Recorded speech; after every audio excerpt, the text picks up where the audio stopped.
What is up, guys? It is Joe. We're back. We're talking all about the Cats, specifically K-State basketball recruiting with a new offer in the class of 2025, someone that I am over the moon excited to talk about in today's video. But before I do, quick reminder, hit the subscribe button. It helps out immensely. It's the best way to support the channel, and I will love you forever if you do. I'm also getting a cat script tattoo at 3,000 subs, so be sure and hit that button because you do not want to miss out on that video. But let me jump into today's topic. You see in the thumbnail, it's a new offer in the class of 2025. That player is small forward Ashton Magee, a player from Mississippi. I won't sugar it. It's a guy that does not have many stars in terms of most national media outlets. That being said, a ball player is a ball player. I don't want to hear any belly aching because the kid can absolutely play. Now, I say that, but ESPN also does have him recruited as a 4-star prospect in the upcoming class. They've got him at the 53rd ranked player at his position, the 73rd in the country, and the 3rd ranked player in the state of Mississippi. Now, like I said, a 6'7" small forward from the state of Mississippi. He played at South Jones High School, weighs about 180, 185 pounds. He's got some interest in some offers, more interest than offers, but Kansas State being the latest offer. The 4 offers he currently has are this. You got Georgia State, you got K-State, Ole Miss, and Southern Miss. Ole Miss's offer was early on in his career. They've kind of, kept the conversation going, but it's been quiet on that front for sure. Mississippi State's also shown some interest in Ashton Magee, but guys, I want to jump in here because his game screams ball player to me. It's just a dude that is a true bucket, but the dude is hyper athletic. I'll show you some highlights. I'll show you a clip from a recent interview as well that I just thought was... It spoke to how cerebral the kid is about the game of basketball, about his teammates and what he wants to do in college, and a guy that truly, truly fits exactly what we as K-State fans want. Now, I'll start up his highlights here so you get a feel for the type of player he is, and off the rip, I want to say this. I understand that there's a lot of athletes that can dunk the basketball. I won't run away from that.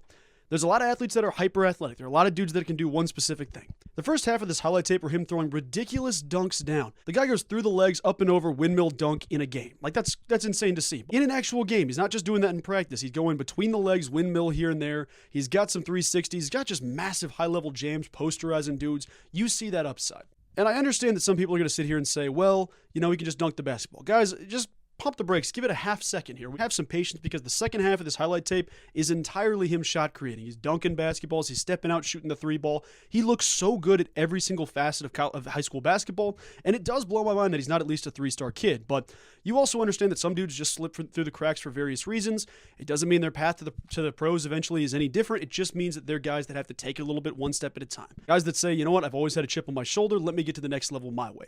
And I think a lot of things that stand out about this kid, I've heard some good comparisons, but my brain cannot shake the Anthony Edwards comparison. The dude looks like Ant Edwards. The way he attacks the rim, the dude wants to literally harm the rim every time he jumps up there. The way he is in transition, his dunk packages, like everything this dude does looks like Ant Edwards. He defends like a pit bull. He's got that confidence. He's got that swagger, but he also has an elite outside shot. And I think one thing that you should see in these highlight tapes, if you haven't yet, you'll see it shortly.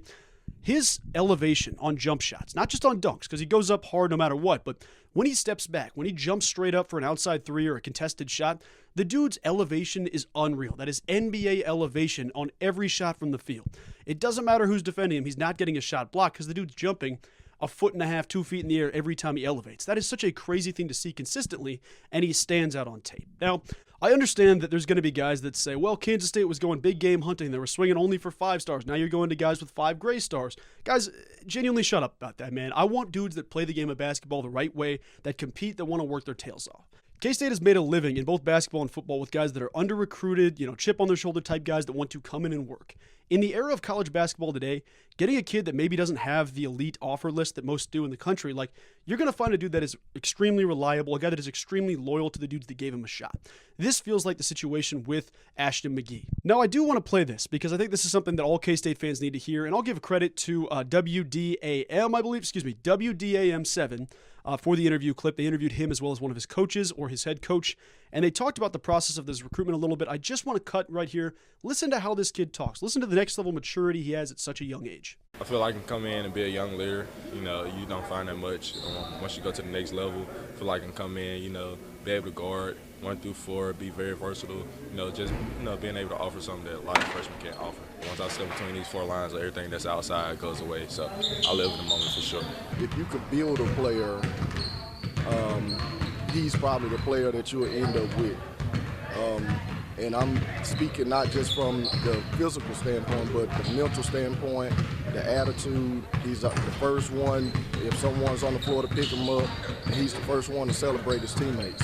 Guys, I just got to tell you, I like it, man. The fit at Kansas State, I like the way he's getting to college basketball. I like the way he gets up and down the court. He's mentioned in multiple interviews, hey, I want to defend 1 through 4. I want to be a guy that has impact immediately, that can be a spark guy, energy guy.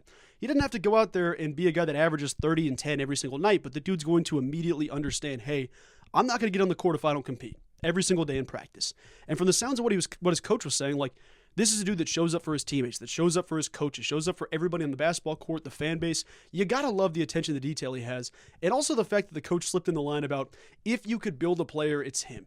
He's a cerebral guy. It doesn't even just mean physically. Like, the way he talked about him is the way you talk about your My Player on 2K. He's the perfect player. He goes about the game the right way. He plays however you want to do it. Like, this is that type of player. And I understand that there's guys that are going to bounce around college basketball every single year. Some people say go all in on the portal. I think Kansas State has known you can't go all in on the portal. You need guys that are program guys, that want to work, that want to show up, that want to develop and play like stars eventually, but understand, hey, it takes work. I'm not just an instant star. Some dudes are, but it takes time for just about everybody in the basketball court to get to the point where they need to be a consistent starter, to be a consistent player. And folks, I got to tell you, I love the offer. I think he's a good player. His head seems like it's on straight, and that's a big test to his family, to his support staff, to everyone around him in his corner, coaching staff as well. I think those dudes deserve a shout out as well for his high school, but it just feels like a dude that's meant to play at Kansas State. And maybe that's naive of me saying, well, Kansas State should win this recruiting battle. But for the offers I've seen, it's been a couple of here and there. He also tweeted, I think, about a Norfolk State offer, and then a couple others.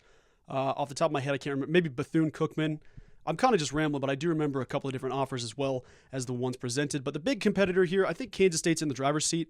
Obviously, the Ole Miss invite's a little bit old, but schools in state are always going to recruit you hard. Mississippi State, Ole Miss, those are two to talk about for sure. But with Kansas State, you understand, hey, we need to get some dudes that can be freshmen that want to work. Whether you redshirt, whether you play a few games here and there, there's time ahead that I can develop. And Ashton Magee sounds like that type of dude. For those of you that are K-State fans that maybe want a different comparison that just doesn't quite hit in terms of the NBA stuff, but my guy GP, shout out GP one time, gave this comparison. I thought this was a really good way to describe it to K-State fans. He feels like a bouncier Xavier Sneed. A dude that can elevate and hit shots from outside, but he can do whatever you need defensively. He can rim run. He can go yam on somebody. We all remember his incredible March Madness run. He's a guy that has that next level skill set, and if you hone it consistently every single day, he will show impact for your basketball team. So I got to say, I love the offer. I do not care what the kid's ranked. At some point, ball players are ball players, and the fact that he doesn't have as much interest means he's going to work that much harder, be that much more loyal. In an era of instability in college basketball, finding stability and a good player ready to compete, that cannot be undersold. So guys, that's kind of the overall thought on that addition. If we pull it off, I know there's still going to be, some players there, see what happens if he's interested in K-State, vice versa, but it's a late offer in the cycle. You know that you're going to have some freshmen here one way or another because this is a program building guy. And I'm glad that Kansas State sees it. I got to tell you, I haven't been this excited about a high school offer in a minute. Obviously, there's things to talk about with Nate Ament and guys like AJ DeBonsa and guys like Darren Peterson. Those are top 5 guys, man. The fact that you're competing for a dude that you identify and say, this is a heck of a ball player, this is an elite ball player, we want him on our squad, we want him to help our program. When you identify guys like that, rather than just guys that have 5 stars, that guys you could add a 6th star, guys like that, when you find these dudes and develop them to be elite Big 12 stars, to be elite college basketball players that care about the name on the front of their chest, that's the type of dude that's going to be a fan favorite and work his tail off. You can see that in his game. You can see that in the highlights. You can see the way he goes about the game and talks about his family, his people. There's a couple different interviews out there. Be sure and check him out. He does some really good stuff around YouTube for sure. Ashton Magee, I hope you're watching this because I'm excited to have you interested in Kansas State, vice versa. And for Kansas State, go get this thing done. Let's go get this. Let's move on. Get a roster spot taken care of. Move into the future, folks. I'm excited to see what happens next. And I'll update you if I hear anything going forward on this process. I really do hope K-State gets this job done and adds their first player through the high school class in 2025. But guys, that's going to do it for today's video. Thank you all for the support, and I will talk to you soon. Go Cats!